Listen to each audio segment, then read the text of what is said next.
Vamos a dar comienzo al último panel del día de hoy, agradeciendo la generosa concurrencia de nuestros calificados asistentes. En este último panel vamos a escuchar exposiciones sobre estándares internacionales de auditoría en relación con la incorporación de tecnología en los procesos electorales, así como también sobre la independencia de la autoridad electoral y su rol en los procedimientos de auditoría. Para hablar de estos temas contamos con la grata presencia del magistrado José Luis Vargas Valdés, magistrado de la Sala Superior del Tribunal Electoral del Poder Judicial de la Federación de los Estados Unidos Mexicanos, el senador nacional Rodolfo Urtubey, senador por la provincia de Salta, el experto y perito informático Héctor Hernández y la licenciada Marina Estula. En primer lugar, vamos a cederle la palabra al magistrado José Luis Vargas Valdés. José Luis Vargas Valdés es actualmente magistrado de la Sala Superior del Tribunal Electoral del Poder Judicial de la Federación desde noviembre del año 2016. Es abogado por el Instituto Tecnológico Autónomo de México y maestro por la Universidad Pompeu Fabra. Es candidato a doctor en Derecho Público por la misma institución. Tiene una amplia trayectoria profesional en materia electoral, ocupando diversos cargos dentro del Instituto Federal Electoral, el Tribunal Electoral del Poder Judicial de la Federación y como titular de la Fiscalía Especializada para la Atención de Delitos Electorales, entre otros. Además, cuenta con mucha experiencia tanto en la academia como en el sector privado. Sin más preámbulos, le cedemos la palabra. Muchas gracias. Muy buenas tardes a todos y a todas. Es para mí decirles un gusto estar hoy en Buenos Aires con todos ustedes. Quiero agradecer muy especialmente a la Cámara Nacional de Elecciones, al doctor Alberto Dallavía, al doctor Santiago Corcuera. De verdad, para nosotros es, como Tribunal Electoral del Poder Judicial de la Federación de México, es un gusto estar en este tipo de ejercicios que permiten el intercambio, la cooperación internacional y sobre todo también agradecer a la Comisión de Venecia, a Sergey que está por aquí, por esta plataforma que también nos brinda en torno a poder seguir avanzando en estos ejercicios democráticos y de experiencia, de intercambio de experiencias. El día de hoy yo les quiero hablar un poco a partir del tema que me plantearon, que era auditoría como mecanismo de control y garantía de la calidad de la democracia. El tema de la auditoría en un sentido amplio y permítanme explicarlo.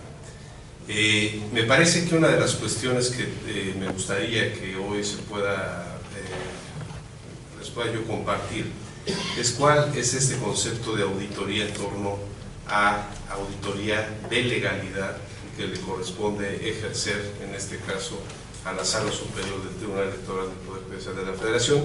Y para eso me gustaría explicarles brevemente cómo es esa construcción, ese edificio en ocasiones tan pesado, que es lo que integra la jurisdicción electoral mexicana. ¿Por qué me parece relevante hablarles de esto? Pues porque estoy al tanto que ustedes han estado en esta discusión en torno a posibles reformas en el ámbito electoral.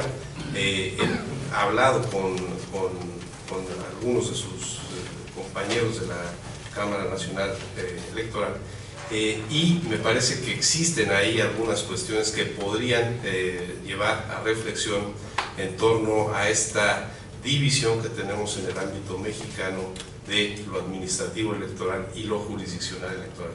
Aquí me acompaña también un colega de muchos años, que es el consejero Marco Baños, que es el que le toca justo la parte administrativa. Y me parece que eso, en el caso mexicano, dadas nuestras particularidades históricas y particularmente en el contexto democrático, ha sido favorable. Y es un poco, me gustaría explicar por qué y cuál es la razón de ser. Primera, señalar que este concepto de auditoría de legalidad en materia electoral tiene una función que se divide en dos principales ámbitos de aplicación: el que corresponde a las 32 entidades de la República que tienen sus tribunales electorales locales y el que corresponde al ámbito federal o nacional ahora en México, que corresponde principalmente a 5 salas regionales especializadas divididas de acuerdo a las 5 circunscripciones que divide nuestro país, una sala especializada solo para atender temas de comunicación política, radio y televisión que tienen que ver con procesos electorales, y finalmente la sala superior en su concepción de un tribunal constitucional en la materia electoral. Cuando refiero a este concepto de tribunal constitucional en la materia electoral, suena probablemente pretencioso, pero así ha sido nuestro diseño constitucional en la materia, es decir, por una razón histórica y biográfica traumática, somos el único o de los únicos países que yo conozca que tiene bifurcado su sistema jurídico nacional entre lo electoral y todas las demás materias. El legislador y el constituyente han decidido que para esa materia existe o tiene que existir un órgano de control de constitucionalidad concreto, que es una sala superior, y de ahí, digamos, la sensibilidad que adquieren muchas de nuestras resoluciones. Es decir, existe la Suprema Corte de Justicia de la Nación, quien es el único tribunal que tiene la potestad de declarar control abstracto de constitucionalidad, pero fuera de ese tipo de casos que puede conocer en materia electoral, el resto de asuntos de jurisdicción electoral nos corresponde en última instancia a la Sala Superior. Ese principio, de acuerdo a todos los procesos electorales que transcurren en el país, pero además de acuerdo a todos los derechos que conllevan cuestiones que tienen que ver con la materia político-electoral, incluyendo la vida interna de los partidos políticos, es lo que conforma el sistema electoral. Y ese sistema se rige por un principio de definitividad, o que se puede también conocer como preclusión en la materia, que lo que implica es que cada una de las etapas del proceso electoral conllevan una revisión de legalidad que pueden llegar inclusive hasta la sala superior. Ahora explicaré un poco de eso. ¿Por qué les cuento eso? Porque me parece que a escasas 3 décadas que el sistema electoral mexicano sufrió esa transformación, ha implicado pues una nueva concepción del federalismo electoral, mismo que, insisto, puede parecer sumamente pesado la estructura, pero que en el caso mexicano ha sido la única forma en la cual se ha podido garantizar o dar elementos de confianza y de seguridad para los actores. En pocas palabras, lo que se conoce como judicialización de la política, que en algunos países y hemisferios tiene una connotación negativa, en el caso mexicano ha sido positiva porque no hallábamos otra forma de resolver los conflictos y sí existía, digamos, un nivel de crispación muy elevado, no que ya se haya evitado, sino que simplemente se ha podido controlar a través de los cauces institucionales. Básicamente, 1993 es la primera etapa en la cual el Congreso de la Unión legisla en torno a que dejaran de ser la autocalificación de sus propias elecciones y la del presidente de la República, y crea un tribunal administrativo en materia electoral.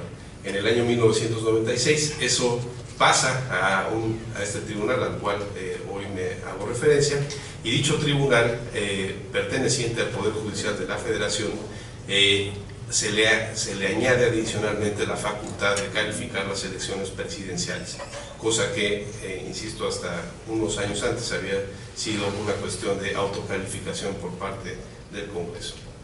¿Por qué señalo esto? Porque me parece que después de 21 años que hemos transcurrido nosotros en ese ir y venir en materia jurisdiccional electoral, existen hoy cuestiones que hablan por sí solas en torno a cuál tiene que ser un concepto de regularidad, de legalidad y constitucionalidad en materia electoral. Por supuesto, lo primero que eso se evidencia es a través del juicio para la protección de los derechos político-electorales del ciudadano, que es a la vez una especie de amparo en materia electoral, y que nos ha permitido ir ampliando y expandiendo sus efectos, no solo para la posibilidad del derecho a votar, sino el derecho a ser votado, y uno adicional que en el caso mexicano también se ha convertido de gran recurrencia, que es el derecho a integrar los órganos que regulan o que organizan los procesos electorales, incluyendo los jurisdiccionales. Aquí hago un paréntesis también para señalarles, como ya les decía, un nuevo, a partir de la reforma 2007 y 2008 constitucional en materia electoral, se hace todo un rediseño en torno al modelo de comunicación política en México, en el cual, entre otras cosas, los tiempos de radio y televisión se vuelven exclusivos del Estado y se termina cualquier tipo de posibilidad de adquisición por parte de los partidos políticos con las empresas de comunicación. Eso, como ustedes saben y seguramente estuvieron hablando, generó una grave molestia por parte de los medios de comunicación, toda vez que se eliminó un negocio que era bastante redituable y se crea un tribunal que solo atiende cuestiones que tienen que ver con los spots de los partidos y sus prerrogativas en radio y televisión. Este tribunal ha sido pues una cuestión que parecería de poca utilidad, pero ha sido de gran utilidad y sobre todo ha generado criterios a través de un mecanismo que es el procedimiento especial sancionador, en el cual el Instituto Nacional Electoral ejerce una función que materialmente es jurisdiccional y lo hace por la vía, por supuesto, administrativa.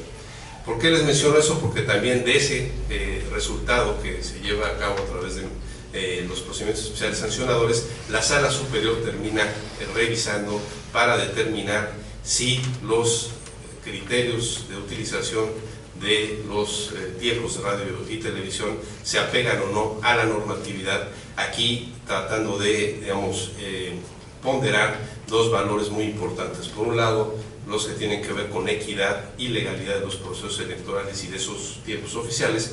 Por el otro lado, lo que tiene que ver con la libertad de expresión de los ciudadanos y de los partidos y sus candidatos. Es ahí justo donde hemos estado, digamos, los últimos años, pues, con muchas discusiones realmente interesantes. Viene un nuevo reto de cara al próximo año, que tenemos 30 elecciones, y la de Presidente de la República, senadores y diputados. Se van a concursar alrededor de 2.700 cargos de elección popular, y es una cuestión que no había visto nuestro legislador, que es qué hacer con las redes sociales como nuevo mecanismo de comunicación política de los partidos políticos. Es decir, los tiempos de radio y televisión quedan a un lado y empieza un nuevo fenómeno tecnológico, que es la capacidad de promoverse y atacarse y todo lo que tenga que ver a través de las redes sociales. Insisto, teniendo nosotros un valor constitucional que tutelar, que es la equidad en abstracto, y luego la posible afectación a derechos individuales de los partidos y sus candidatos. Otra de las cuestiones que me parece que se han ido ampliando son distintos ámbitos que tienen que ver, recursos que tienen que ver con ciertas cuestiones que hoy forman parte de los derechos políticos, como es los problemas internos de los partidos mismos, que existe un principio de autorregulación de los partidos, pero finalmente nos corresponde a nosotros conocer cuando esos no llegan a buen puerto. Y desde esas cuestiones a cuestiones menos trascendentes en materia electoral, como son las cuestiones laborales de los partidos políticos, que también le corresponden en definitiva a la Sala Superior terminar conociendo. ¿Por qué les digo todo esto? Porque finalmente eso es, les quiero dibujar cuál es el arquetipo de sistema jurisdiccional electoral, y eso lleva a un punto que me parece de suma importancia, que tiene que ver precisamente con la auditoría de legalidad de los procesos electorales, que es a partir de la reforma constitucional de 2014 en la materia, se crean nuevas causales de nulidad para anular elecciones. Básicamente estas causales tienen que ver con tres cuestiones de alta importancia. Una, lo que tiene que ver con el rebase de tope de gastos de campaña de los partidos por más de 5%, es causal automática de nulidad, y eso le conlleva al Instituto Nacional Electoral una carga muy fuerte en torno de responsabilidad en torno a poder auditar debidamente los procesos electorales. Una segunda, que tiene que ver con la financiación, ya sea con recursos de procedencia ilícita o con recursos que tienen que ver con recursos oficiales o recursos del erario público, cuestión que también se convierte en una causal de nulidad. Y finalmente lo que tiene que ver con adquisición no tiene que ser compra, simplemente con que se acredite la adquisición de tiempos aire en radio y televisión. Esos tres factores hoy pueden ser causal de nulidad. El proceso electoral del año pasado, de hace 2 años, perdón, en 2015, ya se anuló un proceso electoral por primera ocasión a partir de dos procesos electorales, perdón, uno a nivel municipal y uno a nivel gobernatura, por aplicar este tipo de causales. Está aquí, por supuesto, el dilema si conviene que se lleve a este nivel de particularidad la posibilidad de la anulación de comicios electorales. La verdad es que lo hemos llevado a ese grado porque seguíamos nutriendo nuestro sistema electoral al mismo tiempo que seguían existiendo todo tipo de delitos y faltas electorales sin que hubiera consecuencias digamos, de manera clara a favor de la legalidad de los procesos. Sin embargo, me parece importante decirlo, me parece que por esa vía los hemos ido resuelto adecuadamente. Me parece que hoy en día lo que tiene que ver con la importancia de los asuntos en materia electoral que conoce el tribunal, habla de los 180,000 asuntos que ha conocido el tribunal en sus 21 años, y de esos 180,000 aproximadamente la Sala Superior le ha correspondido conocer de 75,000 casos que llegan a la Sala Superior. En dicho periodo, desde el 97, se han emitido 556 tesis jurisprudenciales y, nada más para que se den una idea, el juicio para la protección de derechos político-electorales, que en el año 2000, que hubo elecciones, conllevó del orden de 2.200 asuntos que fueron revisados por la Sala Superior. Para el 2012, es decir, 12 años después, eran del orden de 30,000 asuntos los que se presentaron, con lo cual eso nos augura que de cara al 2018 estaremos conociendo de los 40,000, 50,000 asuntos de protección de derechos político-electorales. Y eso que nos habla que evidentemente hay una alta litigiosidad en la política electoral en México, que bien que mal se justifican estas instituciones, porque yo les puedo asegurar que tienen trabajo todo el año, pero por supuesto que lo que tenemos que apostar es a que cada vez más los partidos políticos tengan capacidad de negociación de sus controversias, de tal manera que no todo se acabe llevando por la vía jurisdiccional, toda vez que no hay que perder de vista que esto es política y finalmente la política parte y se reconoce a través del diálogo y a través de la negociación, siempre y cuando esté en los cauces de la legalidad. Muchas gracias y buenas tardes. Muchas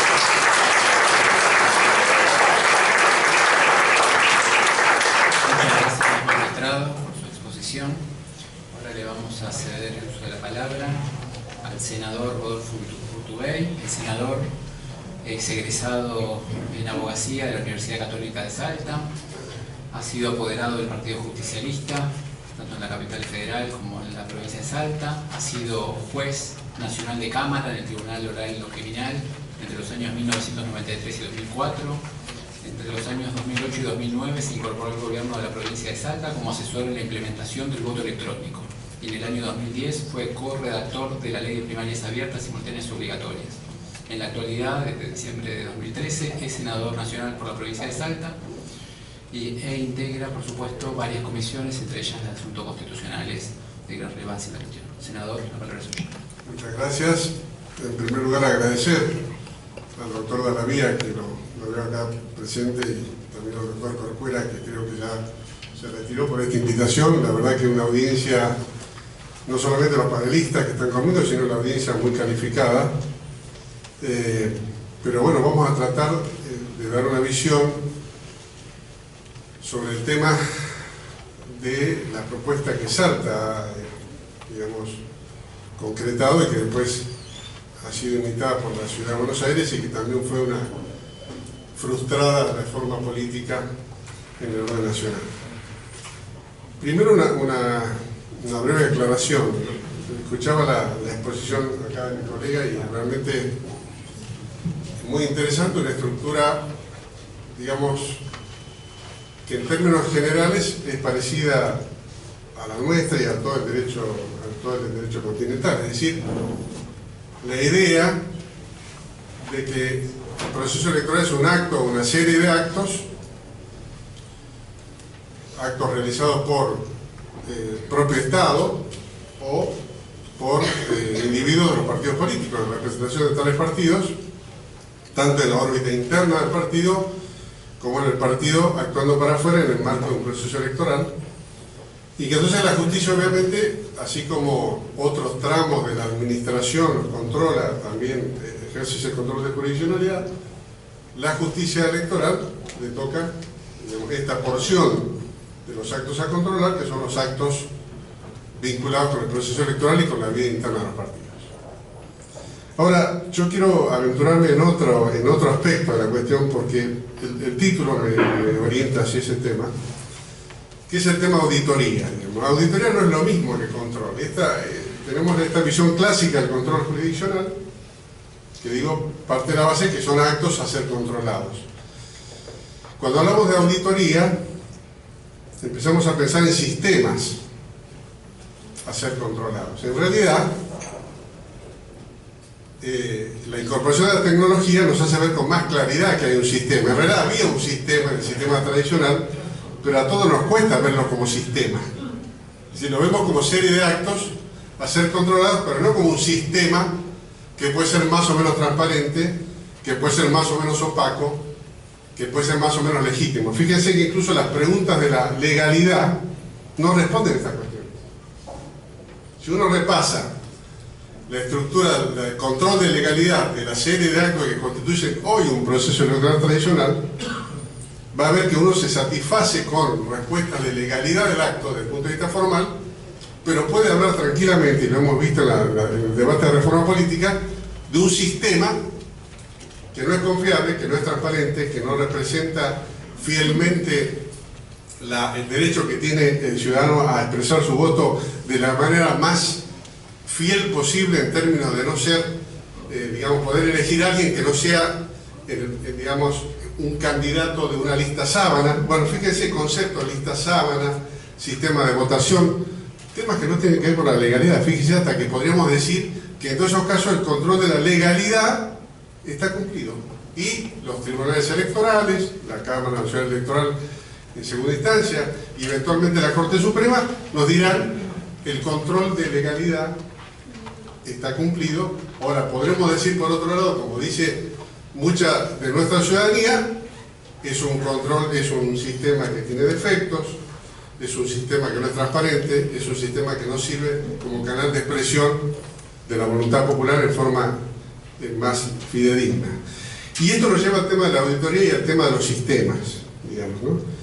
Está bueno que empecemos a concebir nuestro proceso electoral, aún que tenemos bastante vetusto y tradicional, como un sistema, y empecemos a preguntarnos si ese sistema es satisfactorio en términos de representación política, de generar representación política, y si ese sistema lo podemos hacer aún más transparente, hacer más confiable y hacer más legítimo. Así que, y esto nos lleva al tema auditoría, que es muy distinto al tema del control jurisdiccional. El control jurisdiccional, creo que después de lo que ha dicho el doctor, mucho no voy a aportar. En la Argentina tiene sus particularidades, pero digo, me parece interesante hablar del sistema, porque justamente la incorporación de tecnología al proceso electoral nos introduce la cuestión del sistema y nos introduce la cuestión de la auditoría. ¿Qué pasó en Salta? En Salta se implementó este sistema que ustedes conocen como boleta única electrónica, en realidad que no es boleta electrónica, no es voto electrónico, sino una boleta que el elector puede imprimir, primero seleccionar cómo la conforma, después puede imprimirla y una vez obtenida el respaldo documental por escrito, la introduce en un sobre, que se introduce en una urna, que luego la urna se abre, que el conteo se hace en forma manual, porque ese sobre, digamos, sobreimpreso, tiene no solamente la impresión de la opción que el elector eligió, sino también un chip que permite un conteo, digamos, chip que permite dos cosas. Primero, un control del propio elector cuando está sobre la máquina de votación para poder chequear, acercando el chip a la pantalla, que corresponda a su propia elección con la que se quedó grabada o quemada en el chip, como se dice en la jerga, y luego permite ese mismo chip el conteo manual al momento del escrutinio provisorio. Este sistema, obviamente, trajo rápidamente varias cuestiones vinculadas con la auditoría. Primero, la cuestión de la operación del sistema. Es decir, la operación del sistema ya no es una cosa, digamos, que pueda hacer cualquier ciudadano que es elegido aleatoriamente por un telegrama que le llega y que tiene que ser presidente de mesa. Primera cuestión, ya no es un presidente de mesa aleatorio, es un presidente de mesa que debe ser capacitado previamente al acto electoral, que debe ser incorporado a un listado para ser presidente de mesa, es decir, deja de ser un desconocido, o por lo menos no conocido antes del proceso electoral, y pasa a ser una persona calificada. Primer punto, digamos, de alteración a lo que es el sistema tradicional, porque también hay que hacer una auditoría. La primera auditoría la hace quien controla el sistema electoral desde su ingreso, desde su inicio, y es esta persona calificada. Así que, primer tramo de una auditoría, personas calificadas, procesos digamos, de capacitación de estos presidentes de mesa con niveles de calidad que permitan garantizar una auditoría durante todo el proceso electoral, cosa que no era bastante necesaria en el sistema tradicional. Segundo, una cualificación de los apoderados de los partidos políticos, por lo menos de las estructuras de los partidos políticos, en relación a los peritos, acá me faltan, digamos, competencia acá del doctor, o por lo menos del mismo gremio, es decir, expertos informáticos que puedan asesorar a los partidos en cuanto a el examen de todo el sistema y del funcionamiento del sistema. En Salta ha dado buenos resultados este tema. Obviamente todo, digamos, se originó en una gran desconfianza sobre el sistema, como parece bastante natural, y luego la posibilidad de la permanente ocultación del sistema y la permanente apertura a todos los aspectos y a todos los aspectos del sistema es lo que permitió ir generando una confianza, sobre todo en los operadores de la política, porque yo creo que lo que pasa con estos sistemas es una cosa bastante paradójica. La gente que está alejada, digamos, del métier, ya sea del control judicial o de la operación, o lo que se llama, digamos, en nuestro sistema político, el tipo que opera en la elección, el puntero, el que va, que busca a la gente a votar, y, digamos, nosotros vamos a encontrar que las personas cercanas al proceso electoral son más desconfiadas que las personas, digamos, que simplemente tienen que votar y ven este proceso como una novedad. Así que ahí, digamos, quizás y viene como lección este fracaso del proyecto de reforma política en la nación. Los temas que hay que trabajar, me parece que sobre esta audiencia especializada, no tanto sobre la gente quiere votar de una manera más dinámica, más directa, digamos, más llana, más segura, quiere construir su voto, pero obviamente si nosotros no convencemos a los operadores, porque los operadores son los que finalmente después juzgan y después votan y después sacan las leyes, de manera tal que, fíjense qué curioso, ¿no? Lo que construyen, hay que construir el consenso social, que me parece que el gobierno que lo creía que lo tenía saldado, pero después hay que construir la confianza sobre los operadores del sistema, que es tan importante una cosa como con la otra. La auditoría después tiene una segunda etapa, digamos, que es el proceso electoral en sí mismo, y yo creo que la etapa crítica es el escrutinio. Nosotros, después de montar todo el sistema, como seguía subsistente esta idea de que había que hacer una auditoría del sistema en sí mismo, no solamente de carácter previo, como se hace, sino durante el proceso electoral y después del proceso electoral. Esto llevó en Salta a la sanción de una norma, ¿no?, que es la ley 7.730, que estableció, y tiene un artículo que justamente se llama de la auditoría, y dice: a fin de garantizar la mayor transparencia en el uso de los sistemas tecnológicos, el Tribunal Electoral de la provincia efectuará como primer trámite ineludible del escrutinio definitivo una operación de revisión y confirmación de que el sistema informático utilizado ha funcionado correctamente. Para ello efectuará la siguiente operación: proporcionar un sorteo público. El sistema que establecimos como primer mecanismo de auditoría fue que antes de abrir una sola urna se seleccionaban mesas testigos que representen el 5% total de las mesas. Sobre eso se hacía un conteo manual de cada una de las expresiones digamos, de voto, impresas en esa tarjeta de voto electrónico, y ese 5% debía ser distribuido geográficamente, debía estar representado por lo menos un municipio de cada uno de los municipios en toda la provincia de Salta, y solamente después de cumplido ese escrutinio, digo, manual y conteo uno voto por voto, se podía, digamos, homologar o saldar como se hace habitualmente en el sistema tradicional, las actas de escrutinio que no estuvieran impugnadas por ninguno de los fiscales.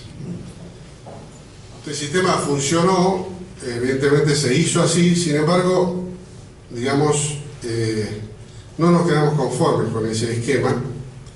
Hoy tiene media sanción, es decir, tuvo sanción de la Cámara de Diputados de la provincia, ahora tuvo una intervención del Senado que le introdujo una breve modificación.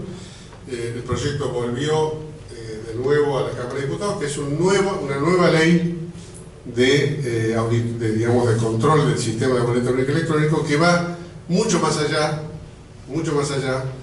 de este primer modelo de auditoría, que era el 5%.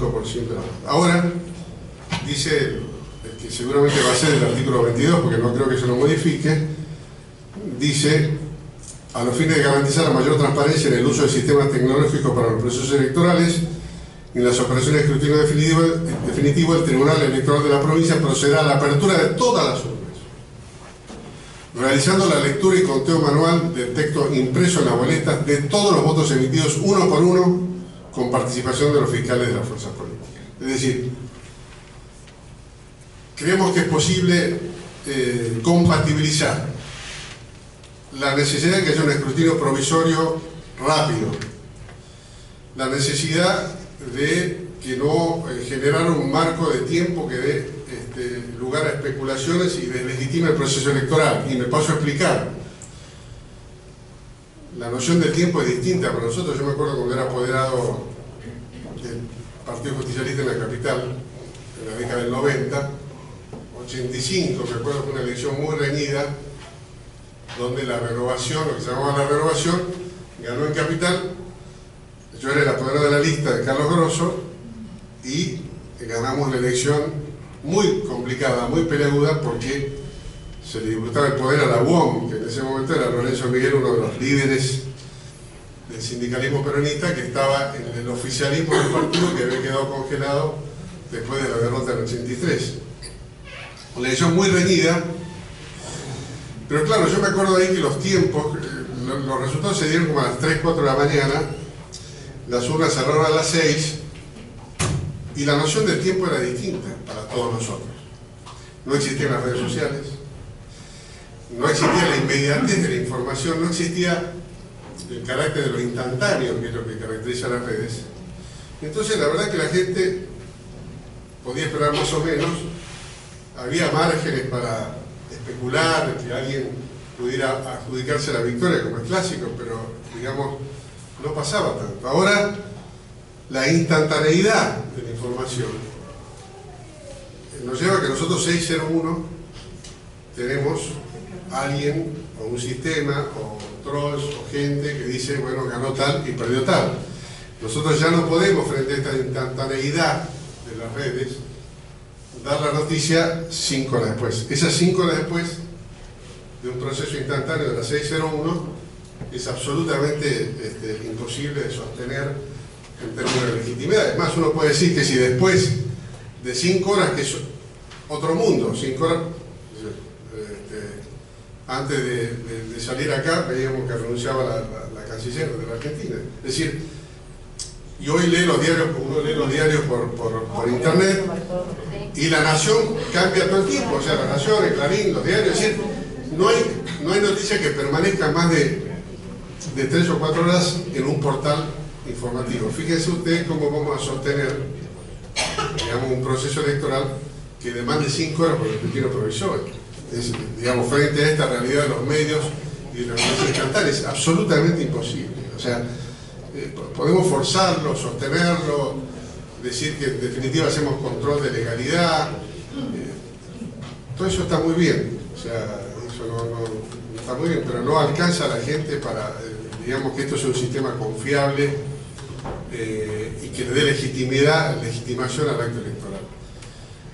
Por eso digo, fíjense el caso de Salta. Nosotros estamos diciendo el escrutinio provisorio tiene que ser de 20 minutos, más o menos, eso es lo que demanda el tiempo del escrutinio provisorio, pero para mayor garantía hacemos un escrutinio definitivo como no se hace en el sistema tradicional. Porque acá, ahora, en el sistema, en el escrutinio definitivo, hay que abrir todas las urnas. Si no, nos importa tardar 10 días para el definitivo, o 15, digamos, si es que hemos logrado, digamos, tener un proceso electoral absolutamente rápido y creo que bastante seguro. Así que este es el esquema nuevo de auditoría. Yo creo que esta ley va a regir para la próxima elección en Salta, que recordemos que se van a elegir también diputados provinciales, senadores provinciales, intendentes, concejales, junto con los diputados federales, que también va a ser un gran desafío para nosotros, porque es la primera vez, lo decía con propiedad el doctor Dalaví, una vez que tenemos esta novedad de que tenemos que hacer 2 elecciones con 2 sistemas distintos, que en realidad no es simultánea, como dice el doctor Dalaví, es concurrente, que es muy distinta, porque son 2 sistemas que tienen su lógica distinta, su operación distinta, y vamos a tener que convivir, hacerlo el mismo día, montar los 2 sistemas en una sola mesa, donde habrá un copresidente de mesa que sea el especialista informado en el tema de la máquina, y habrá un presidente de mesa tradicional que habrá sido seleccionado por el Juzgado Federal con competencia electoral de Salta, con el sistema tradicional del telegrama, y habrá fiscales, digamos, que van a hacer la tarea de los fiscales del sistema tradicional, y habrá otros fiscales informáticos, y habrá, es decir, en fin, vamos a ver funcionar los 2 sistemas en una novedad realmente importante en la Argentina. Pero yo creo que, repito, la tecnología nos lleva a este tema de concebir el proceso electoral como un sistema. Es decir, no solamente como una serie de actos a ser controlados. Y un sistema debe tener otros requisitos que no sean solamente la legalidad. Cuando uno examina un sistema, determina, no se pregunta solamente si es lícito. Esa es una buena pregunta, si es lícito. Digamos, y si todas sus operaciones tienen licitud. Cuando uno examina un sistema, se pregunta si ese sistema es, primero, si es transparente. Segundo, si ese sistema alcanza a cumplir los fines para los cuales fue creado el sistema. Uno no, cuando examina los actos electorales no se pregunta la teleología, salvo en fallos cuando hay que reafirmar los fines del proceso electoral. Uno vuelve a tener una revisión a los fines, pero digamos no lo hace normalmente. El sistema te obliga, la auditoría del sistema te obliga, de concebir el proceso electoral como sistema, te obliga a una referencia permanente a los fines del sistema. Y eso es muy importante. Por eso yo celebro que en este seminario se hable de auditoría y se hable de sistemas, porque, digamos, también va a exigir, y es un enorme desafío para la Cámara Nacional Electoral. ¿Por qué? Es convertirlo en un tribunal de justicia, es decir, que hace esto tradicional, que es el control jurisdiccional sobre actos estatales, sobre particulares, partidos políticos o Estado, en alguien, en un órgano que tiene que administrar sistemas, a mí me hubiera gustado, no pierdo las esperanzas, de que en la nueva intentona de reforma política también se cumpla con el otro aspecto que en Salta ya es norma, que es que los procesos electorales los lleva a la justicia electoral. Entonces, si esto es así, la Cámara Nacional Electoral deberá también tener una metamorfosis en términos de un órgano que administra un sistema y que debe estar evaluando, no solamente para aprobarlo, cuál es el mejor sistema, atendiendo no solamente a lo técnico, sino a estos temas de los fines políticos, sino que después va a tener que ser capaz de administrarlo al sistema y va a tener que ser capaz de controlarlo con este procedimiento del encuentro con peso exacto o con muchos otros. Pero digo, me parece interesante esto y lo dejo como idea central. Empecemos a concebir el proceso electoral como un sistema dinámico, no como una serie de actos formales cuya licitud es lo único que tenemos que examinar, sino también la auditoría del sistema nos obliga a repensar permanentemente, y lo hacemos todo el tiempo en Salta. Este sistema está funcionando, este sistema le ha facilitado o no al elector la cuestión, este sistema, cuando vemos la multiplicidad de pantallas, por ejemplo, ¿no? Al principio teníamos poca pantalla, hoy tenemos 1 o 2 pantallas porque se multiplican por el tema de las primarias. Entonces nos preguntamos, ¿este sistema sigue siendo más claro para el elector, o si tenemos muchas figuritas en la pantalla, digamos muchos loguitos en la pantalla obviamente tiene un tamaño natural, digamos, ¿le facilita o lo confunda al elector? Bueno, son todas cosas, digamos, que el hecho de concebir el proceso electoral como un sistema nos obliga todo el tiempo a revisar. Y por supuesto la fuente inagotable de suspicacia que generan todas las máquinas. O sea, los procesos electrónicos generan, digamos, hay como una idea de que los actos del hombre son supuestamente más controlables que los actos de las máquinas. Para mí es un perjuicio. En definitiva,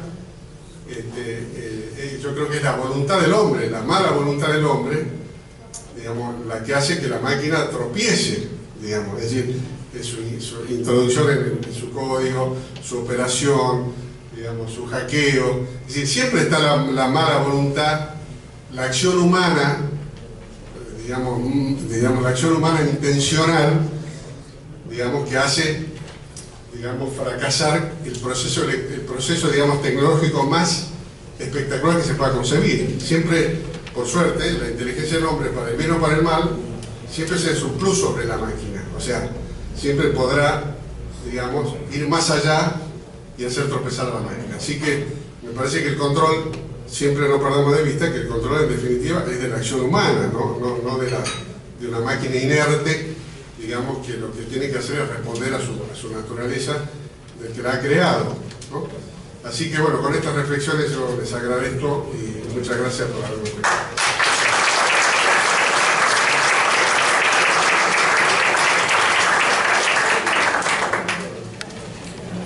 Muchas gracias, senador, por la claridad de su exposición. Ahora vamos a cederle la palabra a Héctor Hernández. Héctor Hernández es experto universitario en hacking ético, es analista programador de sistemas de computación, además de numerosísimas certificaciones internacionales en seguridad y buenas prácticas de tecnologías de la información.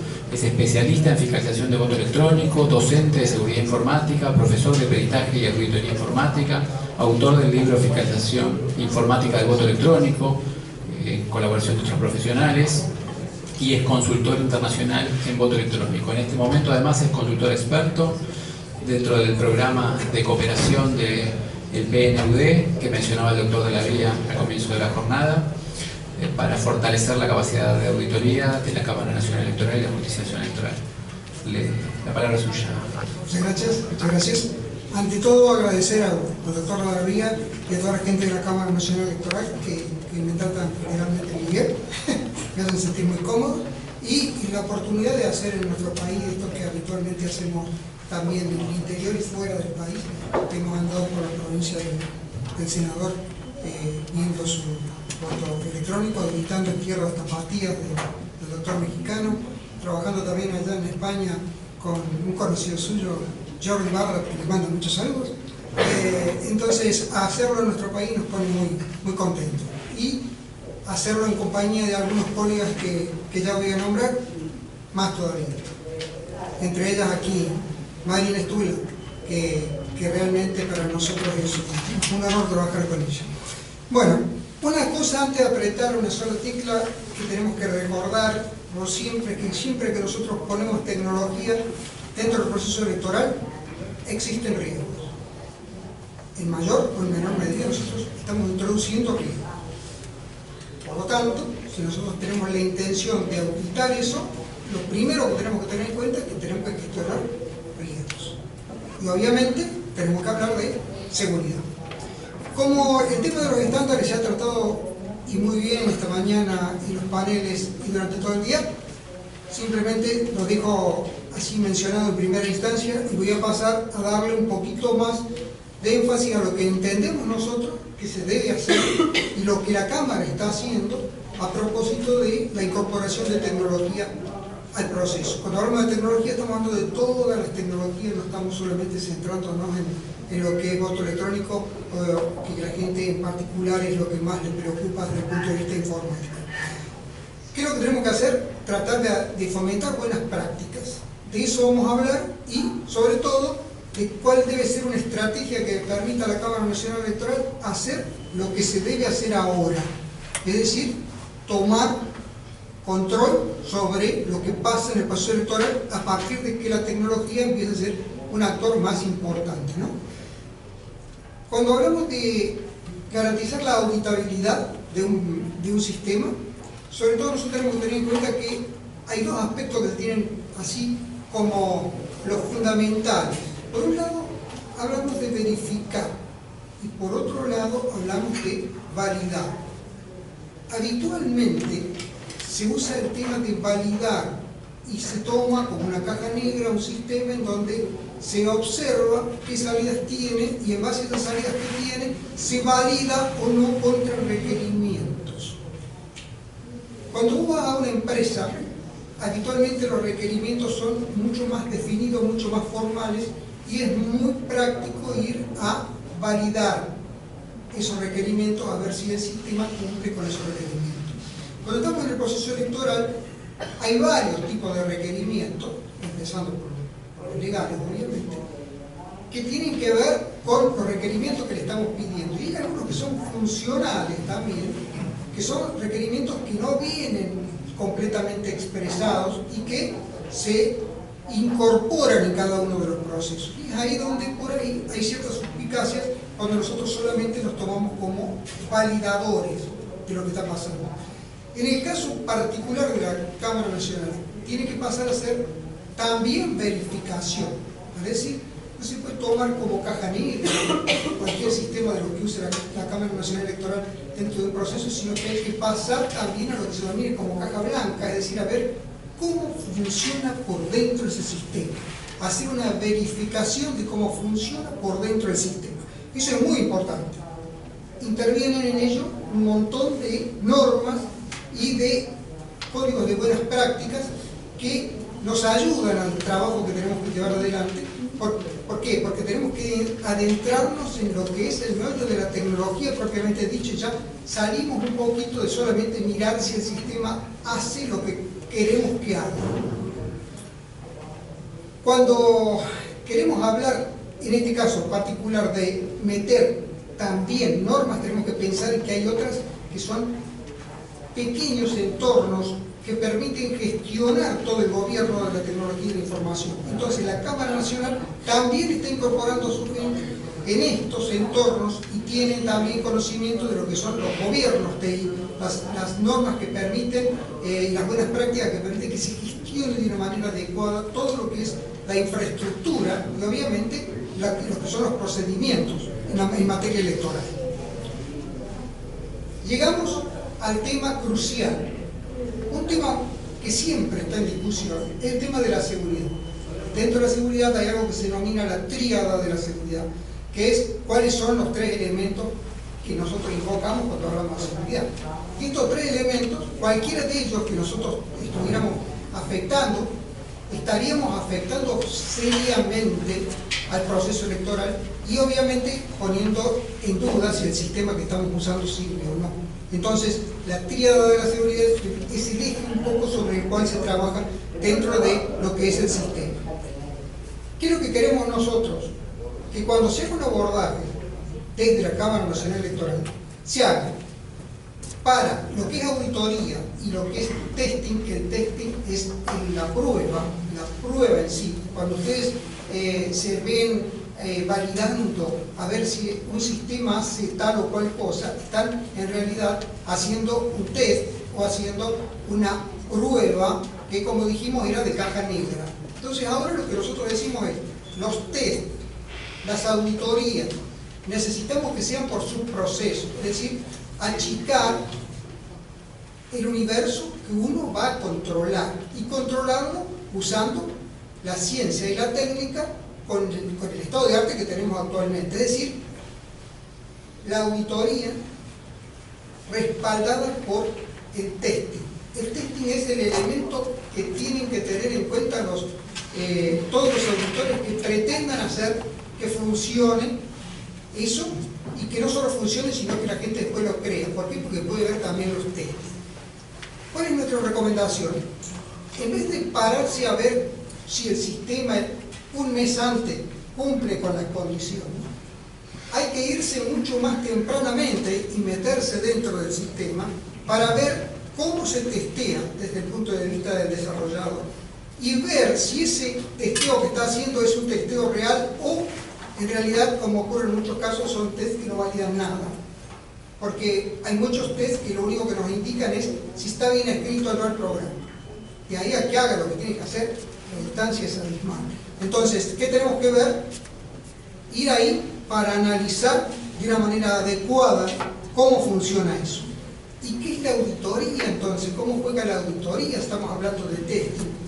El testing nos va a permitir probar, nos va a permitir hacer algo que desde el punto de vista del individuo que está con el papel, como estaba otra hora, cuando había un programador y miraba el programa línea por línea, nos va a permitir verlo dinámicamente y encontrarle errores y generarle ciertas condiciones que deban dar un error. Ahora bien, la Cámara Nacional Electoral, como muy buen tino, está incorporando lo que son las técnicas de verificación. Entre ellas hay una muy popular que es la técnica de Fagan, desarrollada en los 70 en IBM, y después viene un montón de gente incorporándole cosas, pero que básicamente un conjunto de profesionales de las distintas áreas involucradas en el sistema toman un programa y con el orden establecido de alguien que dice por dónde se va analizando, todos van revisando y se va tomando nota de lo que van encontrando.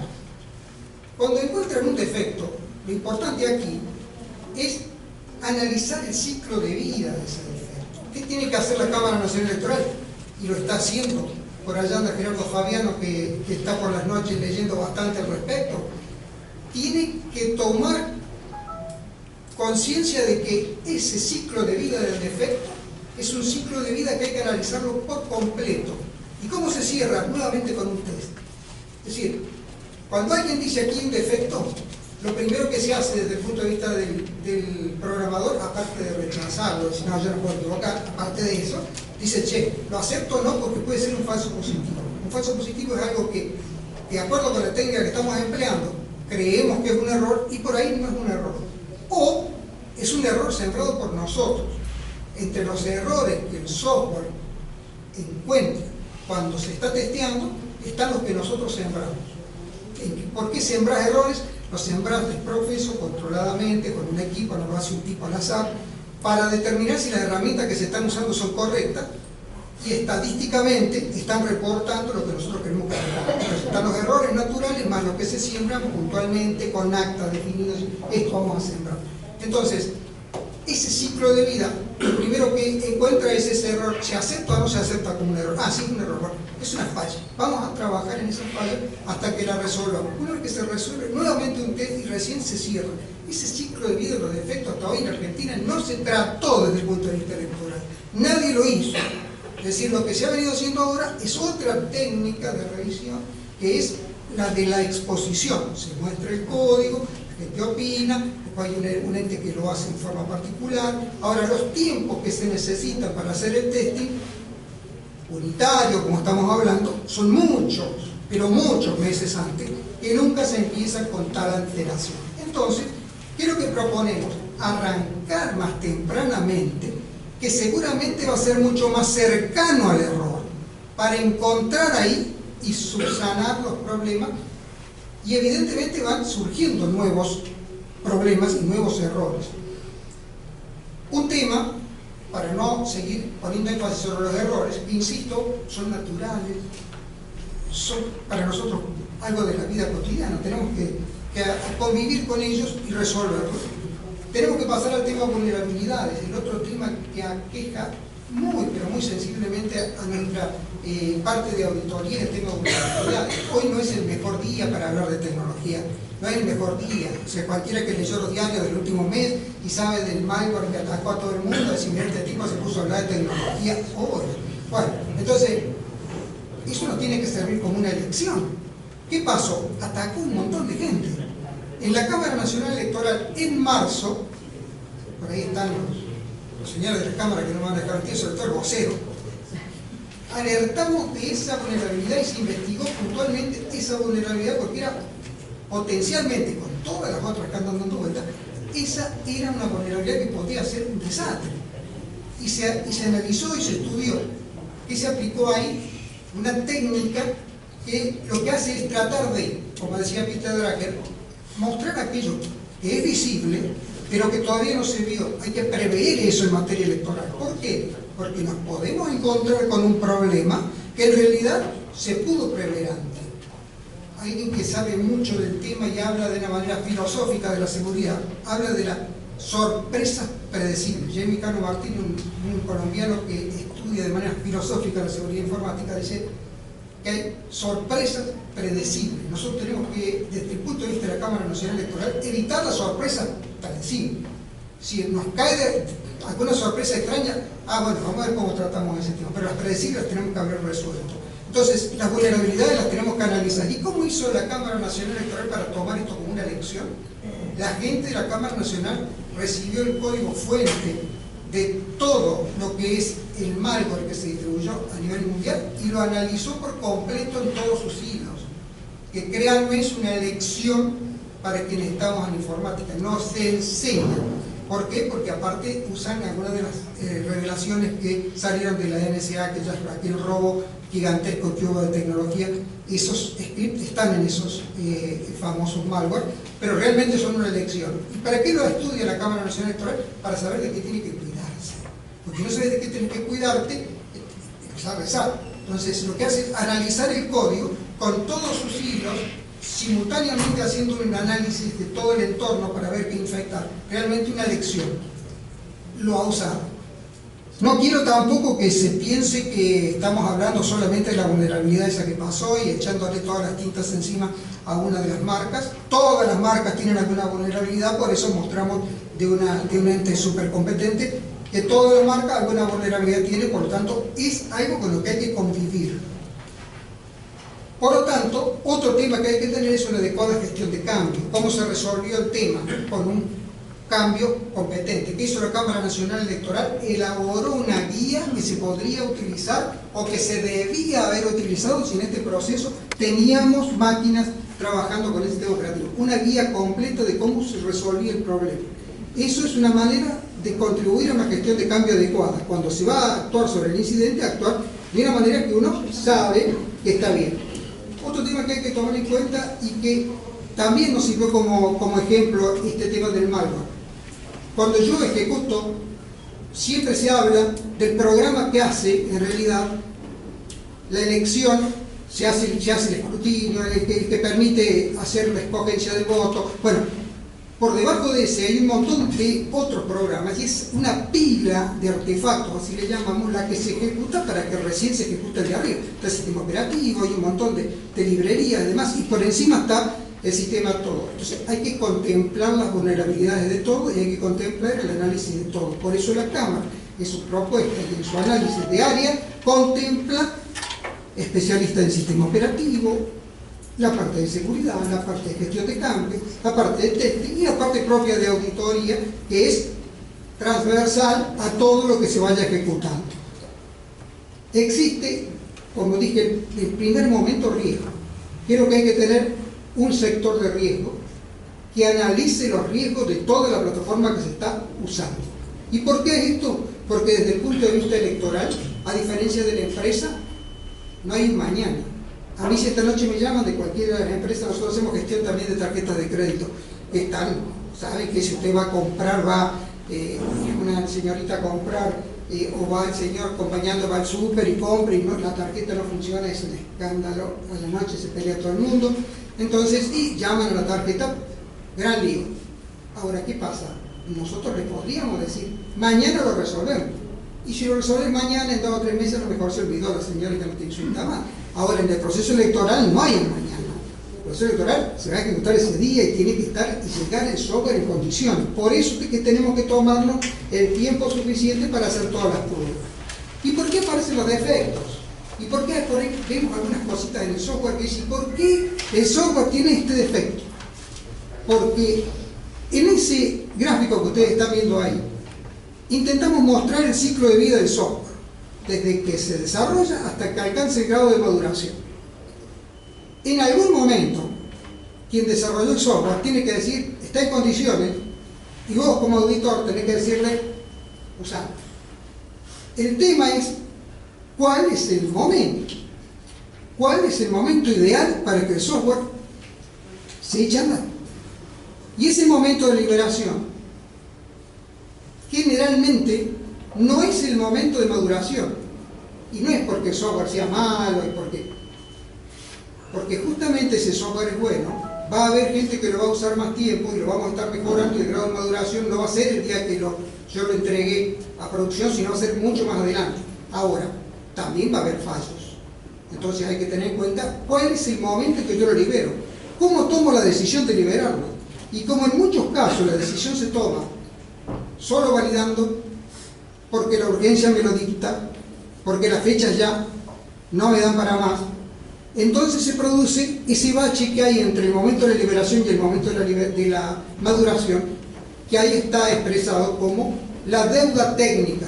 La deuda técnica es algo que queda pendiente de resolver porque nosotros nos anticipamos en el lanzamiento. ¿Cómo determinamos cuándo un software se va a entregar? Una de las técnicas es mediante la densidad de los defectos. ¿Por qué? Porque la Cámara Nacional Electoral tiene que colaborar en el momento de decir, che, está en condiciones, tiene que tener estadísticas para poder trabajar. Entonces hay que moverse con estadísticas a partir de ahora y no solamente con la necesidad de liberarlo.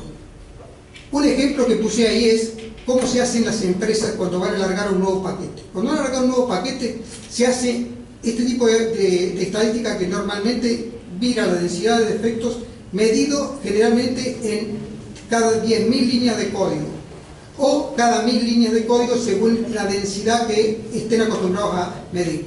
Se hace una estadística y después cuando se está por lanzar un producto lo que se dice, ¿cuántos errores le encontré?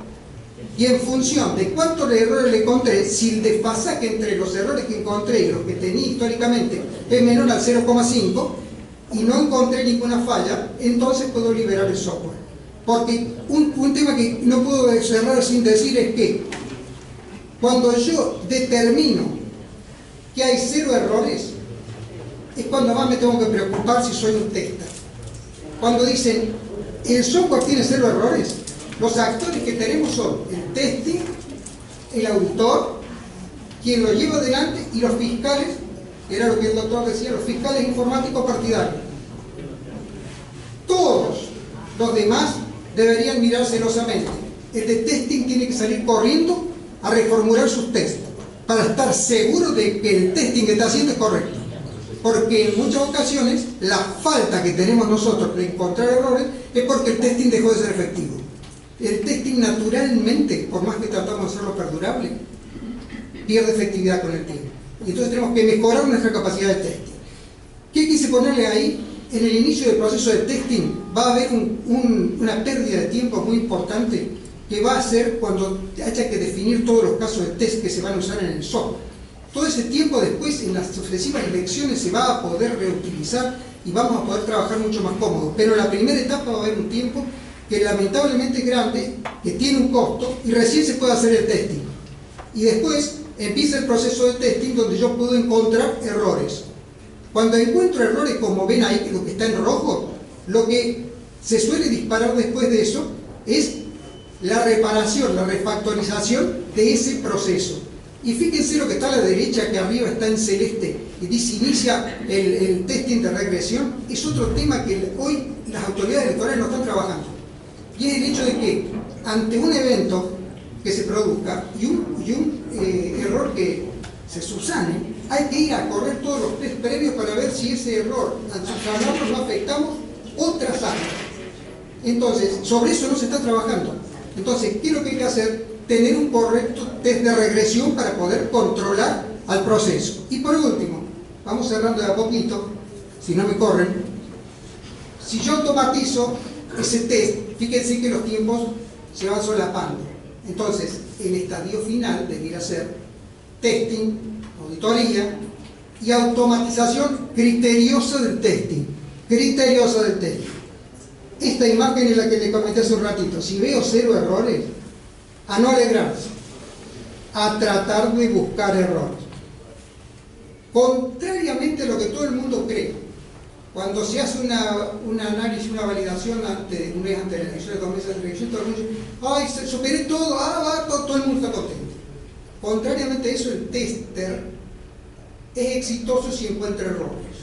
Entonces hay que dejarlo al tester desde muy temprano para que trabaje en el software y pueda encontrar errores, porque ahí es cuando nos beneficiamos todos. Entonces, buscar errores y ser consciente de la inevitabilidad de las fallas. Siempre puede haber unas fallas y hay que preparar los incidentes para manejar esas fallas. Para cerrar, una de las cosas que quería decirles era ¿por qué intentamos hacer esto? Nosotros éramos conscientes como fiscales informáticos de que nos sucedía esto, que la fiscalización informática era el arte de verificar múltiples ítems complejos por recursos escasos siempre y el tiempo insuficiente. Léase, el fiscal no puede ver lo que tiene que ver y el auditor no puede ver lo que tiene que auditar. Para resumir, quiero que la Cámara Nacional, que ha tomado realmente el toro por las astas y está haciendo un buen trabajo, pueda lograr esto y sepa que lo está haciendo y que está trabajando muy bien en el tema, auditando, haciendo verificación, haciendo testing y con una proyección de riesgo, fundamentalmente riesgo, seguridad, auditoría, el área de software obviamente que tiene que tener y el área de gestión de cambio. Eso es lo que se está haciendo ahora. Y por último, para cerrar, el agradecimiento a todos, obviamente, los que me han permitido estar aquí. Alberto West, que siempre se me sube medio tarde porque es medio remolón, me cuesta, pero ya se sumó. Allá al amigo Gerardo Fabiano, a ti y a toda la gente de la Cámara Nacional Electoral que me recibe tan bien siempre. Muchas gracias.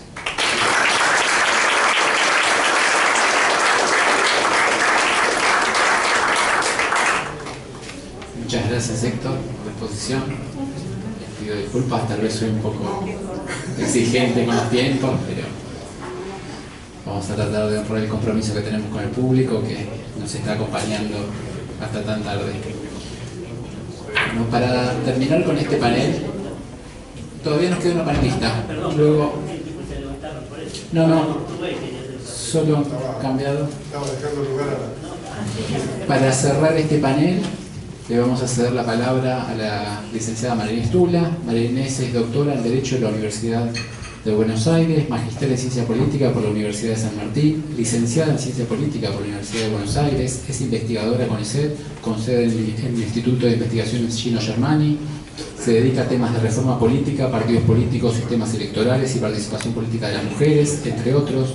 Ha editado al menos 4 libros y escrito numerosísimos artículos. Uno de esos libros trata precisamente sobre el voto electrónico y también está colaborando en el marco del proyecto de fortalecimiento del Programa de Naciones Unidas para el Desarrollo. María Inés, la palabra es tuya. Bueno, muchas gracias a los doctores Dalaví y Corcuera por la invitación, a Hernán González y a Sebastián Schimmel también, y a todo el equipo de la Cámara con el que nos venimos viendo desde hace varios meses.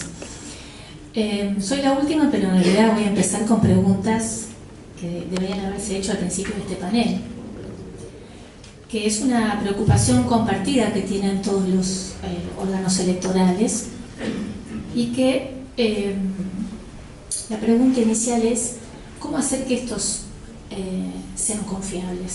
Los procesos electorales, las elecciones y los procesos electorales sean confiables. Bueno, en principio podríamos decir, bueno, una legislación que le dé un blindaje a esa elección, a ese proceso electoral, que dé garantías de esos principios básicos que son el secreto, que incorpore el anonimato y la no coerción, la integridad, la libertad, la universalidad del voto. La capacitación y el control por parte de la autoridad electoral, con sus diferentes responsabilidades, y la fiscalización partidaria. Entonces, en principio, digamos, sin meternos en una elección con tecnología, sino que hablando de una elección en un proceso común, estos elementos son claves. ¿Qué se busca evitar? Y aquí tenemos la concurrencia de unos factores. Cuando hablamos de, bueno, buscamos evitar un fraude o maniobras fraudulentas. En principio, ¿cuáles serían esos factores?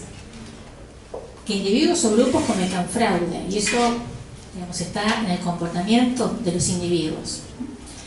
Es decir, ¿cuál es la disponibilidad o la disposición que tienen los individuos o grupos de corromperse y hacer fraude? Segundo, la incompetencia de las autoridades de mesa. Con esto hablábamos del tema de la capacitación. Y por último, las debilidades o ausencias en el control y fiscalización partidaria. Cualquiera de esos tres factores que no esté, hay grandes posibilidades de que las elecciones o los procesos electorales sean considerados fraudulentos, con cualquier sistema. Entonces, entramos en un terreno que tiene que ver con cuál es la percepción que tienen los ciudadanos respecto de las elecciones y sus procesos electorales, ¿no? En cómo se da garantías para que estas cosas no ocurran. Entonces, dependerá mucho de las soluciones que se hayan tomado para prevenir estas situaciones o maniobras fraudulentas, tratando de evitar vulnerabilidades y riesgos. Y precisamente la confianza, que es un elemento clave en la consideración de los procesos electorales, porque precisamente son los que permiten dar legitimidad a los resultados de esas elecciones, está asociada a esas garantías que se dan. Entonces, son elementos importantes que tienen que estar previstos en cualquier proceso electoral. Y todavía no hablamos de tecnología. Este es un indicador que nos permite observar cuál es el grado de percepción que tienen los ciudadanos en diferentes países de América Latina sobre si sus elecciones son limpias o fraudulentas. En rojo está la Argentina, que tiene una media que supera la general. Supera la media del 47 y está en 57. Esto generalmente se ha mantenido estable. Este indicador es del año 2015, del Latinobarómetro, pero en 2008 también rondaba cifras similares. O sea, que la percepción es buena en la Argentina sobre sus elecciones. El punto es ahora, cuando se introduce tecnología. ¿Sí? ¿Cómo se construye confianza cuando la observación visual no es la clave? Y es lo que nosotros hemos estado acostumbrados a hacer, ¿no? Y me parece que es un punto importante, que a veces se mezcla. Y a mí me gusta recordar que la historia de los grandes fraudes en todas partes del mundo ha sido con voto papel. Entonces, la inclusión de tecnología muchas veces está pensada como la inclusión per se de maniobras fraudulentas. No necesariamente, pero sí es importante ver cómo hacemos para que la ciudadanía tome confianza cuando no sabe cómo controlar. Y aquí está la auditoría. La auditoría, tomada como una herramienta de control como sinónimo de fiscalización de los partidos políticos, es una herramienta de inspección, de supervisión, de investigación, porque permite ir controlando por etapas, de maneras concatenadas. Y es importante también comentar que los procesos de auditoría ya han comenzado a hacerse en varios organismos electorales de América Latina para diferentes etapas de los procesos electorales que conservan voto papel. Es decir, hay auditorías electorales en lugares donde hay voto papel. Y digo esto porque, digamos, quienes se oponen a la incorporación de tecnología están en contra de las auditorías porque sostienen que no permiten evaluar generalmente en una elección 100% segura. Y aquí también es importante digamos, despejar, es decir, que en ninguna elección es 100% segura, ni con papel ni con voto electrónico.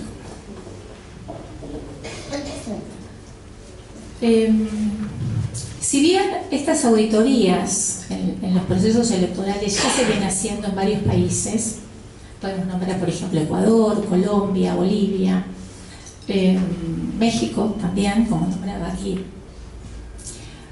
Estas experiencias no pueden generalizarse precisamente porque han sido experiencias acotadas a las regiones, a los países en los que acabo de nombrar, pero pueden diferenciarse en dos puntos, en cuál es el órgano ejecutor y cuál ha sido su alcance.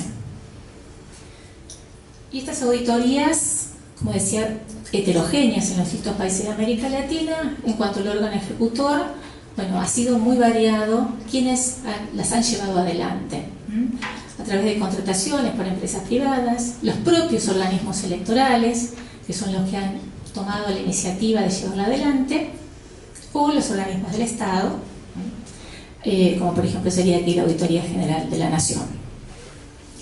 Y el tipo de alcance, es decir, total para todas las etapas o radicando la auditoría en una etapa inicial. Generalmente es una auditoría que se efectúa para los padrones electorales y también para el financiamiento de la política, el financiamiento de las campañas políticas. Y esta dirección me parece importante mostrar una norma ISO que fue votada hace muy poquito por la Organización Electoral, la Organización de los Estados Americanos, que trata precisamente de regular sobre 8 aspectos en los procesos electorales y que los distintos organismos vayan adhiriéndose a estas normas de este ISO. Sobre estos puntos que están aquí, ¿no? Registro de los votantes, registro de las organizaciones políticas y las candidaturas, la logística electoral, la emisión del voto y su recuento, la publicación de los resultados, la educación electoral, que tiene que ver con la capacitación, la fiscalización de la financiación de las campañas y un último tema que es la resolución de las disputas electorales. Es decir, todo esto se pone en perspectiva para poder analizar a través de un proceso de certificación. ¿Qué objetivos? Bueno, claramente, fortalecer la capacidad institucional de los órganos electorales, profesionalizarlas, aumentar la confianza de los actores que participan de esos procesos y esos procedimientos y promover una administración más transparente, eficiente y alineada con objetivos organizacionales, que es donde en principio estas normas ISO han funcionado.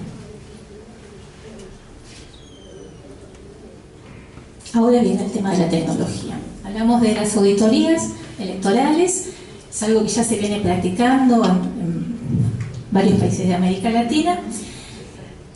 Y decíamos también que aquí estamos hablando de un tema que es complejo porque incorpora elementos técnicos, es decir, el tema electoral es un elemento técnico, pero también la incorporación de la informática es otro elemento técnico que confluyen ambos. Con lo cual tiene cierta complejidad, sobre todo en la divulgación, es decir, cómo divulgar lo que se está incorporando. Y la seguridad es un aspecto clave, ¿no? Que básicamente está definida como qué capacidad tienen los diferentes sistemas para mostrar las propiedades que dicen tener y se cumplan exitosamente. Y además garantizan lo que las normativas establecen. Sí, la seguridad básicamente, el esquema que tenemos de seguridad es, bueno, ver si funciona correctamente. Y aquí la seguridad, cuando se incorpora tecnología, hablando grosso modo del voto electrónico, incorpora una tensión, que es entre cómo optimizar la transparencia y cómo consolidar la seguridad.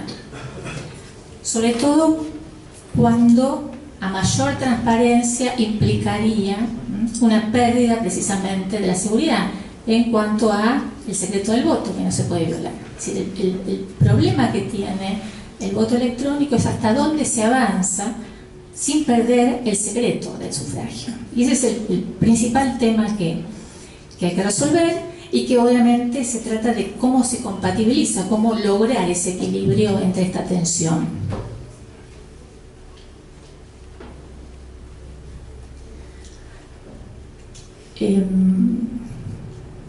Entonces, confianza y seguridad es un elemento que se incorpora con la tecnología.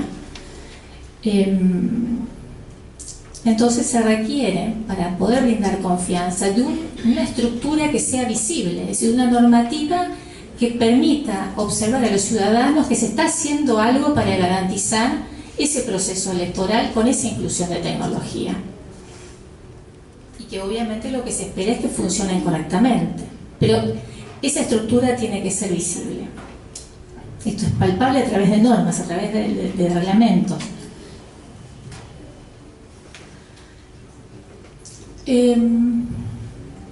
Como ustedes saben, la inclusión de tecnología en nuestro país es un proceso que se viene llevando adelante desde hace muchos años, desde 2003 en principio, y donde la inclusión de tecnología iba bastante más adelante de lo que era la incorporación de la legislación sobre tecnología. Y ahí me parece que la situación actual que hay respecto de los controles que se ejercen hoy en las elecciones subnacionales que se están haciendo son más completas de los que existían anteriormente. Y esto se debe básicamente a dos procesos internacionales que se han dado, tanto en Europa como en América Latina. Por un lado, en Europa con el Consejo, las recomendaciones del Consejo de Europa, y por otro lado en los Estados Unidos con la legislación federal conocida como Ley ABA, vulgarmente conocida como Ley ABA, Help American Voter, que han sido los que han brindado algún tipo de herramientas como para percibir hacia qué dirección debían seguirse con procesos electorales que sean considerados limpios. Y el proyecto que envió el Ejecutivo al Congreso Nacional el año pasado, de alguna manera contemplaba la incorporación de diferentes instancias o controles en distintas etapas del proceso electoral. Si dividimos un proceso electoral en 3 etapas, antes, durante y después de la elección, el proyecto contemplaba básicamente la incorporación de distintas instancias denominadas auditorías, donde se le otorgaba a la Cámara Nacional Electoral, la auditoría de la inspección y la auditoría de la aprobación. Posteriormente, una auditoría de verificación del sistema, o también denominada auditoría concomitante, paralela el día de la elección, y una auditoría de revisión que, como comentaba el senador Urtubey, ya se viene efectuando en varias experiencias a nivel nacional. Este esquema, de alguna manera, se repitió, o mejor dicho, se viene dando en la legislación subnacional, provincia, básicamente las experiencias de la ciudad de Buenos Aires y la provincia de Salta, y algunas a nivel municipal, como ha sido la experiencia última de Santa Rosa, en Mendoza, Marcos Juárez. Me hubiera gustado saber la falda, pero no he podido encontrar ningún tipo de información al respecto. Las experiencias de Neuquén, de San Luis, que han sido en el ámbito municipal, como en algunos departamentos de la provincia de Chaco. Es decir, a nivel subnacional también se vienen practicando distintos tipos de controles por supuesto sin ser auditorías denominadas de tipo integral, pero la incorporación en alguna de las etapas del proceso electoral, este tipo de controles está presente en la legislación. En muchos casos, más por presión político-partidaria que por iniciativa de los legisladores. Entonces, ¿qué ventajas ofrece la auditoría? Primero, ofrece información, como bien explicaba Héctor Hernández, allí presente, sobre cómo están funcionando los procesos y los procedimientos. Identifica las debilidades y las áreas de incumplimiento también. Es muy importante para poder después avanzar sobre eso. Y formula recomendaciones para poder mejorar los procesos electorales.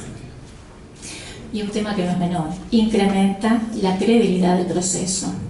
Si no hay hallazgos significativos, al menos evita que se extiendan problemas de percepción sobre maniobras fraudulentas o fraude.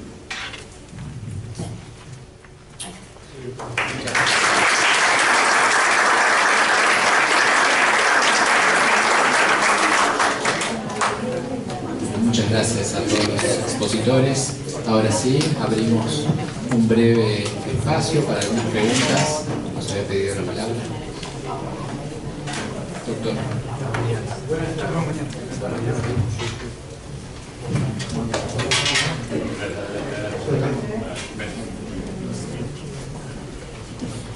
Muchas gracias, buenas tardes. Mi nombre es Walter Bento, juez federal de Mendoza.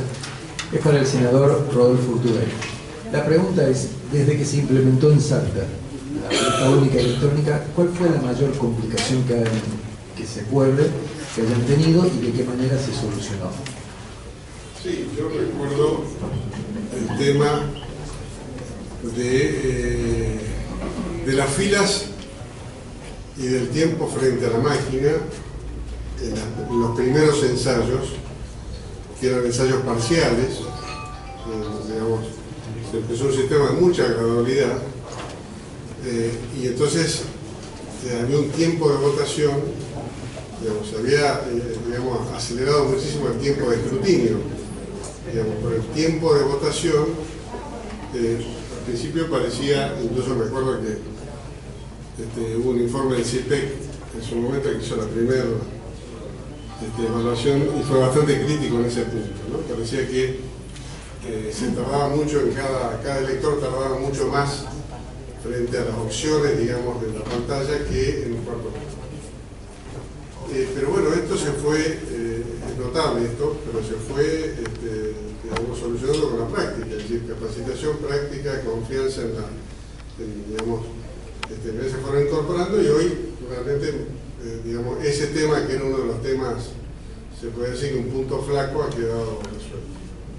El tema, perdón, o desde la máquina en sí, ¿algún problema? No hemos tenido mucho debate, por supuesto, cada debate originó una de estas leyes y lo sigue originando, así que evidentemente el tema de la auditoría está siempre presente. Gracias.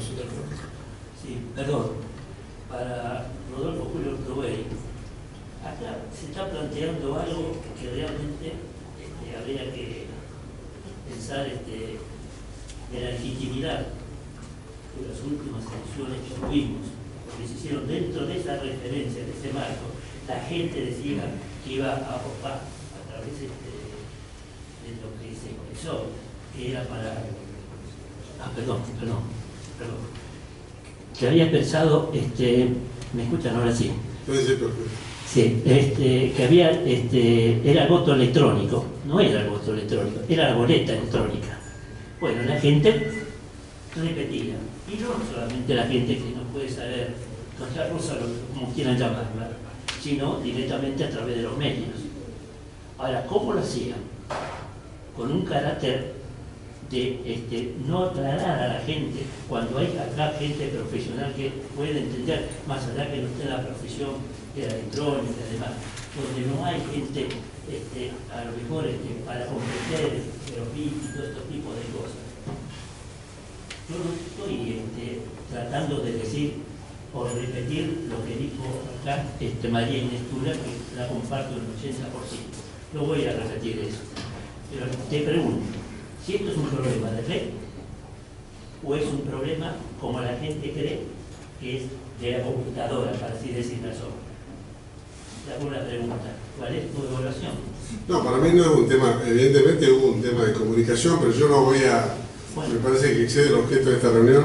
Ya sé que sí. Digo, hacer una crítica a cómo el Estado Nacional, el gobierno actual presentó el tema del voto electrónico. Yo creo que tuvo muchísimos defectos, digamos, ¿no? Vamos a seguir con estos defectos. No, defectos de comunicación, digo, sí. Digo, el proyecto, digamos, la forma en que se presentó, digamos, yo lo dije, pero no quiero recalcarlo, las cosas no salen porque sean buenas o malas en sí mismos. Es decir, lo bueno o malo en sí mismo pertenecerá a otro ámbito, digamos, de la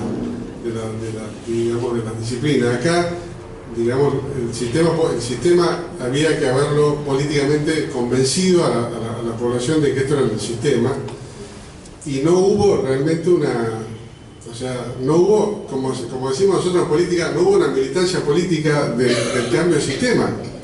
Entonces, digamos, frente a eso, hay, como decía acá la licenciada, hay una gran dosis de confiabilidad y de creencia en todos los sistemas. En el de voto papel también. Es decir, cuando uno tiene la creencia arraigada de que el voto secreto y todo eso, digamos, es también una creencia. Entonces, si uno quiere modificar una creencia, más bien que tiene que también hacer una instalación de una creencia. En la última elección se dijo que la parte ¿Podemos permitir otra pregunta? ¿Podríamos permitir a otro asistente que quería preguntar? Sí, por favor. Gracias. Después la seguimos. Muchas gracias. Tengo dos preguntas. La primera para Héctor Hernández.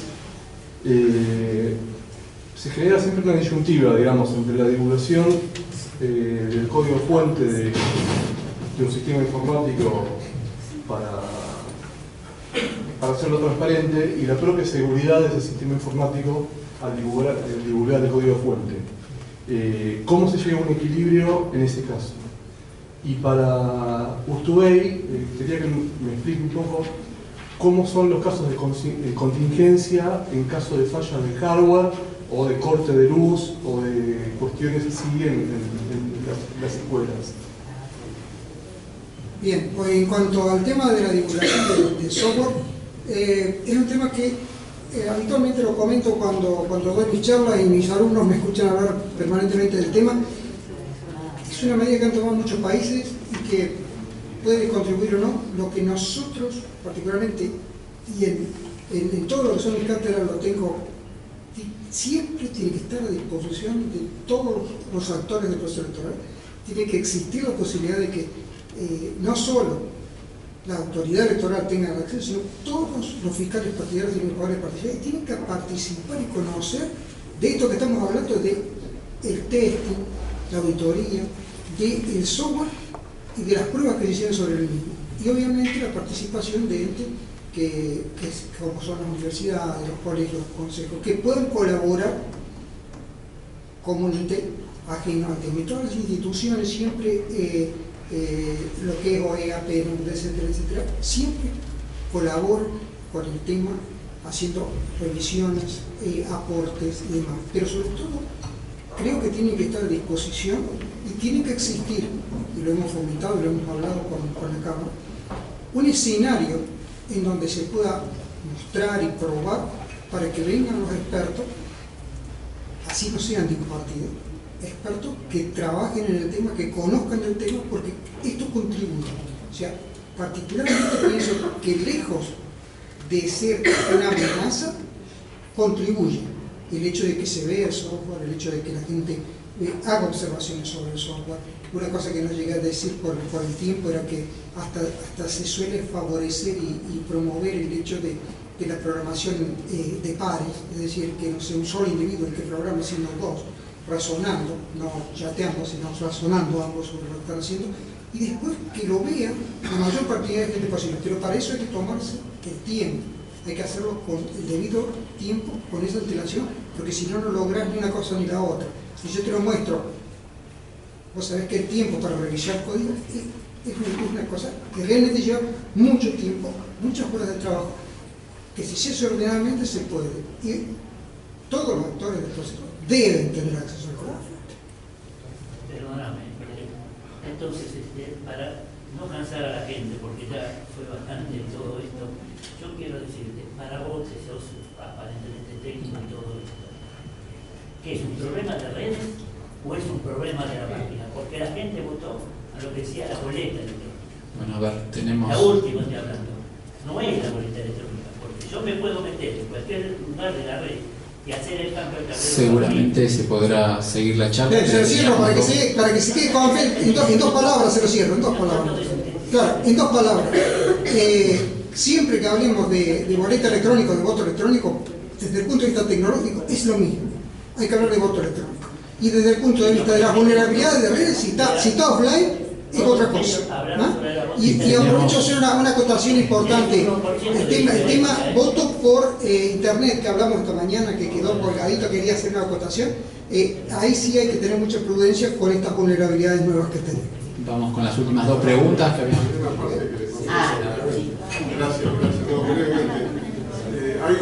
Hay una disponibilidad de máquinas en exceso, justamente para atender las situaciones de que una máquina no pueda aprender o lo que fuera. No hay red, las máquinas están offline, o sea, en el sistema de boleto electrónico no hay red. No es voto electrónico, eso es boleta. Por eso, están off. Porque la gente se debe, esa es boleta electrónica. Y finalmente, digamos, el tema del corte de luz. Las máquinas han ido evolucionando y hoy tienen baterías, digamos, que pueden cubrir cualquier contingencia. Es verdad que al principio esa no era una exigencia después empezó a ser una exigencia mayor y hoy, fruto de la tecnología, de la evolución de las baterías también, por supuesto, hoy las máquinas son autosuficientes en materia energética en una previsión razonable. Ahora sí, vamos con las últimas dos preguntas. Les pido que las enumeren y luego los panelistas las contestan, así ordenamos un poco. Mi pregunta era a UTUBEI por el tema de que en Salta es la primera provincia donde se utilizó la boleta electrónica, si el sistema había sido un paquete comprado o un desarrollo a medida y la disponibilidad de los puentes. No, lo que fue un desarrollo original, yo no diría medida, fue un desarrollo original, es haber evolucionado el voto electrónico tradicional a la boleta única electrónica. Es decir, en este combo de exigencia entre el respaldo de papel como una exigencia, digamos, fundamental del sistema, encontramos un sistema donde la máquina no pensaba, donde el elector, digamos, concebía podía construir su opción electoral y esa construcción, si bien tiene un procedimiento electrónico, tiene un respaldo documental. Esto es la originalidad del sistema, donde uno se apartó de lo que era la tradicional, digamos, voto electrónico que venía, digamos, conocido convencionalmente. Además, yo quiero destacar una cosa. Pero por eso era una empresa que lo desarrolló expresamente, adaptándolo en un paquete que ya tenía desarrollado. No, se fue desarrollando a requerimiento de la Autoridad Electoral salteña. Evitemos el diálogo así porque si no se hace infinita la repregunta. Vamos con la bueno, también continúo con el senador UTUBEI y continúo con la pregunta de la señora. La instrumentación del sistema en Salta importaba también la compra de equipamiento de las máquinas. El costo de la implementación fue evaluado como decisorio para tomar la decisión, para la redundancia del cambio. La modificación, la evolución tecnológica, si la maquinaria fue comprada, no incide como capital hundido del gobierno de la provincia, que tiene que tener esas máquinas durante un tiempo sin utilización, esperando la próxima elección. Y esto, es decir, tengamos en cuenta que BlackBerry de Obama hace 8 años era la última novedad y hoy no recibe WhatsApp en BlackBerry. Es decir, cómo han contemplado la evolución de la tecnología en el equipamiento y en la compra del equipamiento o la licitación o la provisión del equipamiento. Una gran pregunta. Nosotros no compramos máquinas. Este fue un gran debate. Por varios motivos no compramos máquinas. La vertiginosidad de la evolución tecnológica fue uno. Después un criterio sobre que íbamos a hacer con 4.000 máquinas guardadas en un galpón, conociendo cómo son las prácticas nuestras, ¿no? O sea, tampoco hay que... ¿qué pasaba si cuando abríamos ese galpón dentro de 2 años, digamos, más allá de la evolución tecnológica, que íbamos a encontrar ahí? Trastos. O sea, hizo que contratáramos un servicio y, bueno, justamente este debate también estaba con la propuesta de la reforma política nacional, ¿no? Porque había una idea muy debatible de adquirir equipamiento, pero nosotros no optamos por esa vía. Bueno, muchas gracias nuevamente a los 4 expositores, al público por haber acompañado la exposición durante toda esta jornada, y los convocamos nuevamente para la mañana a las 10:30 con un panel sobre la transparencia en el financiamiento de las campañas electorales, su control ciudadano, el reporte de fondos y su auditoría. Muchas gracias.